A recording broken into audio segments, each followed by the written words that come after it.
kembali Polres Purwakarta akan menyampaikan informasi mengenai pengungkapan kasus penipuan dan penggelapan yang menimpa atau sebagai korban, yaitu korporasi PT Indomarko Prisma Tama beralamat di kawasan industri Kota Bukit Indah.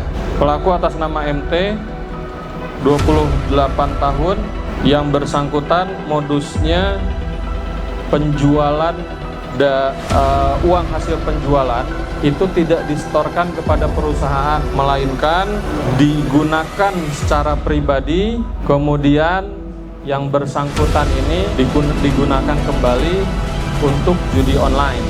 Nah, bagaimana cara mengambilnya? Nah, tersangka ini mengamankan uang perusahaan, dimasukkan ke dalam dus. Nah, dimasukkan ke dalam dus, kemudian dus ini seolah-olah dibuang di tempat sampah. Pada saat pulang, barulah tersangka mengambil kembali dus ini untuk dibawa pulang. Total kerugian dari Indomarko sekitar 2,5 miliar. Setelah dilakukan pengecekan oleh perusahaan, total kerugiannya sekitar 2,5 miliar. Ini barang bukti yang sudah kita amankan.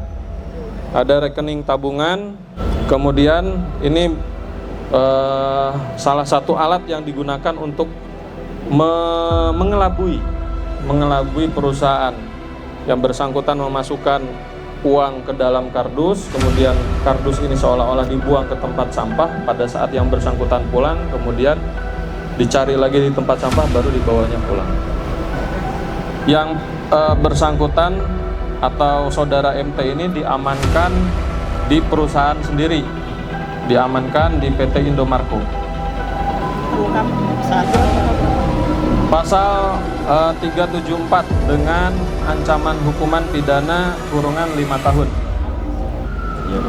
Jadi itu rekan-rekan, sudah kurang lebih 1 tahun MT ini melakukan tindak pidana dan terungkap berdasarkan auditnya perusahaan, sehingga ditemukanlah kejanggalan dalam hal pembukuan.